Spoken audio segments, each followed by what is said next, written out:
Ahoy! The New World team kinda snuck some extra content in the PTR for the next patch that they're testing that they didn't really announce anywhere. I'm not quite sure why it wasn't talked about at all by the devs, but there is a new event that was only previously mentioned a while back on this PTR as well for us to test. This event is the Lunar New Year Event.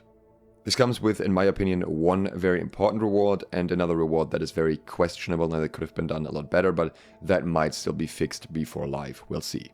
So fitting for the theme of the event, most of this takes place in Dragonscale.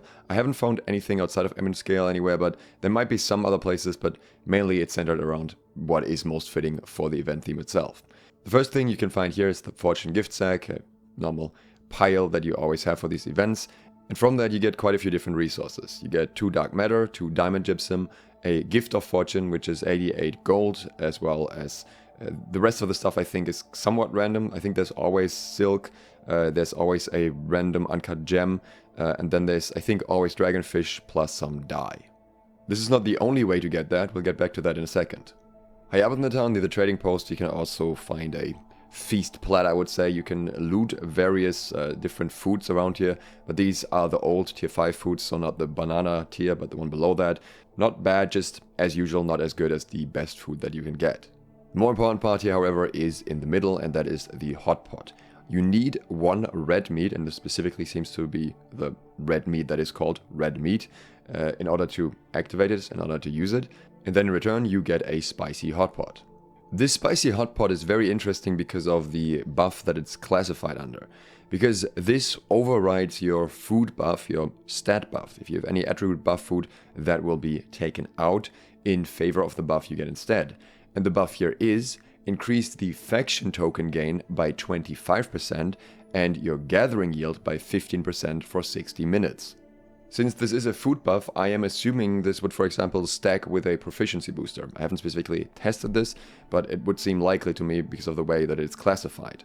So this could be very interesting, both, of course, for gathering in general, if you are after a specific resource and you want to spend some time farming, but also for faction tokens, if you're like me and you hate the faction token grind.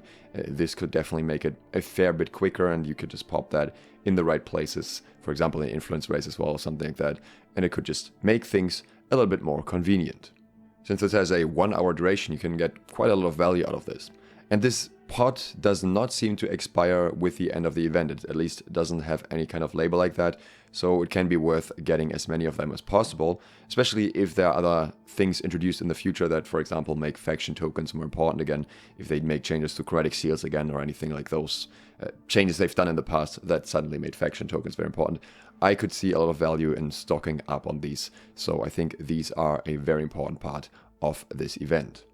If you're enjoying the video so far, consider subscribing and clicking the bell, and if you want to get early trading tips, then consider supporting me on Patreon.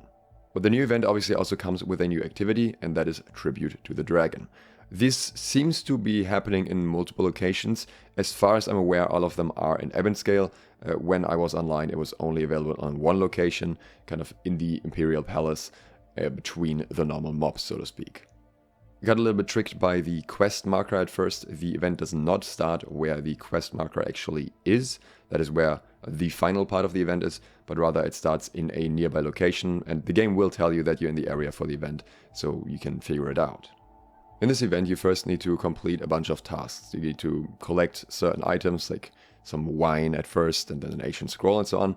You gather all of those, and then you need to bring them over to the marked area where you basically offer them as sacrifices. Once you do that and activate the shrine, you will summon some waves of mobs. This is kind of a very simple and easy event. Most of the mobs are not even elites or anything, and this is very much easily soloable. Though it is possible to do it with multiple players too, there's no restrictions here or anything. You can join in on someone else's event. You go through a few more phases, mobs get a little bit stronger, and eventually you defeat a small boss, and that's it. The boss drops Dragonscale gear, which we'll get to in a bit, and another Fortune's gift sack. Additionally, you can then interact with this shrine and attune to the dragon's blessing, and that will give you another gift sack. So you can get a fair few of these fairly quickly. It also, at least on PTR, seemed like the event reset immediately and you would be able to do it again if you were inclined to do so. But the reward of the tribute itself is daily. The boss drop might be something that might happen more than once. I'm not sure about that. The Dragonscale armor, however, is a little bit awkward, and credit to Baggins for the discovery here.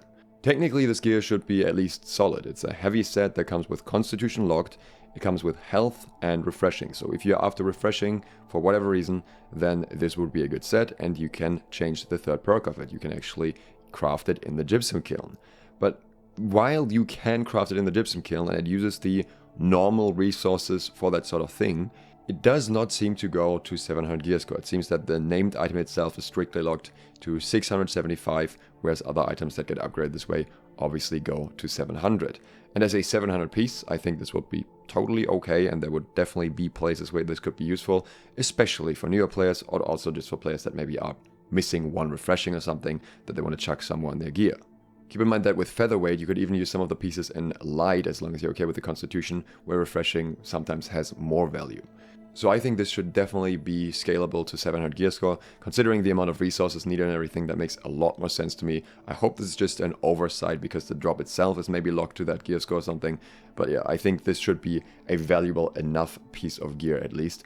Even though I understand that it's fairly easy to get, it's not very challenging, but it's not our fault that they didn't make the event more challenging. That was their choice to do so.